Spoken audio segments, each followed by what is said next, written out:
And that's Dr. Elizabeth Kreiselmaier, candidate for the 6th Congressional District for the United States Congress. Thanks, Thank you, Marcus. I'm going to stand up here where I can see everybody. If I can do it. Okay, put my notes down. So hi, everybody. I am Elizabeth Kreiselmaier. I'm running for the U.S. House of Representatives in Washington, D.C. As Marcus said, to retire Derek Kilmer and fire Nancy Pelosi. Who's ready? So, just to refresh everyone's memory, where is the 6th Congressional District? This is for the D.C. Representation for 6 counties here in Washington State. All of Kitsap County, North Pierce, Tacoma on up through Gig Harbor, Mason County, Clallam, Jefferson, Grays Harbor counties. And as I always say, in that district of 6 counties, 750 or so thousand people, 500,000 voters, a lot of people. But none of those counties include which radical county? King County is not in our district. Seattle is not in our district. But Derek Kilmer, nobody told him that. He votes as if we were Seattle. Who's ready to get rid of Derek Kilmer? Because as we know, he votes, of course, 100% with the Biden and Pelosi agenda and all the crazy things we have going on around us, the open borders, the defunding of police, and et cetera, et cetera. But he does vote, just so you know, 98% with Pramila Jayapal, who does represent Seattle. That doesn't work for us because we're not Seattle, right? And we don't want to be. So I do want to talk just very briefly about the primary results. Who here was a little disappointed with the lackluster performance in the primary of Western Washington? I was too. But I just want to provide a little note of optimism here because, of course, it was the primary. People tend to go vacationing and falling asleep. We can't afford to do that come November. We need to wake up wide awake and vote and get everyone we know to vote. And we can experience that red wave that we all want. Who wants a red wave? Yeah.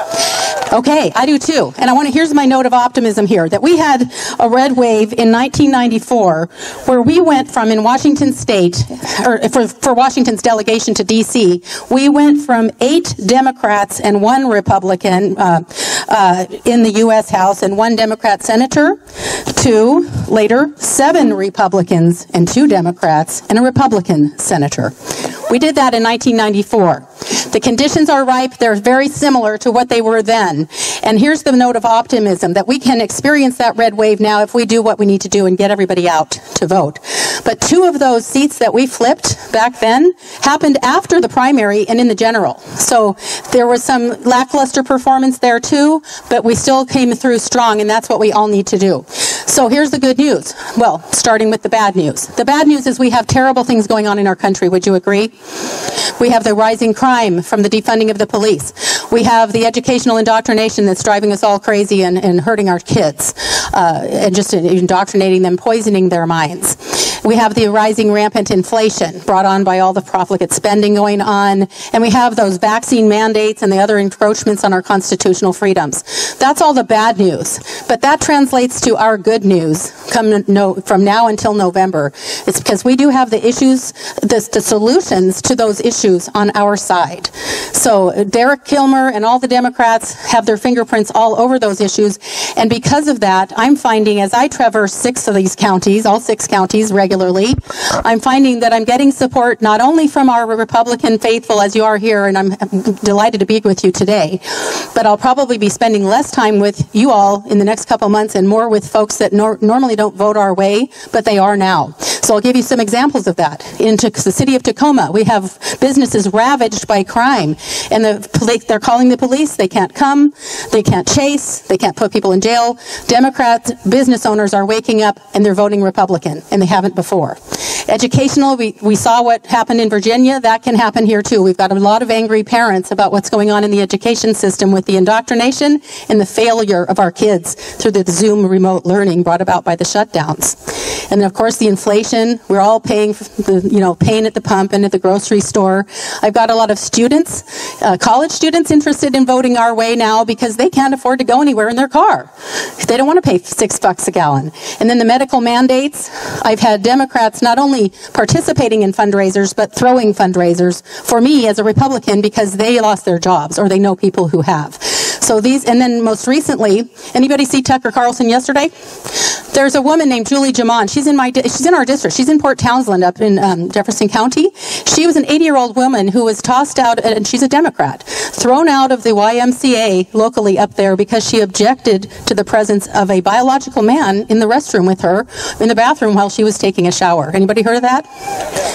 So she was thrown out of the Y for voicing her objections.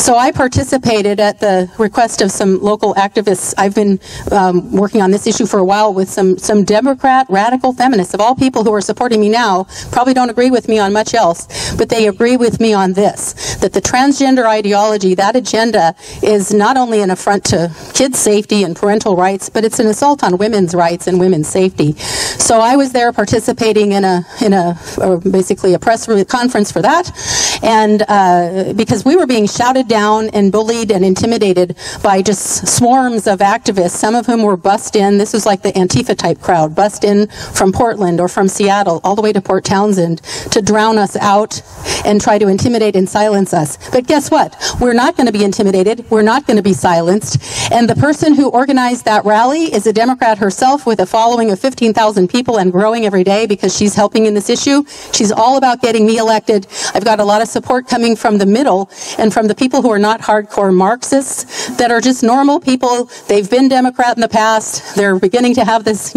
wake up moment, waking up to the wokeness, Biden remorse, so we have a lot of hope here. So that's what I want to leave you with, is that we do have hope. I could use your help.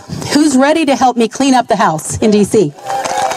So we will do that. By the grace of God, with your help, come see me at my table. Would love to get your help and support because I can't do it without you. And I so appreciate your helping us get this far and get through this crowded primary. Now it's on to victory in November. Thank you. God bless you.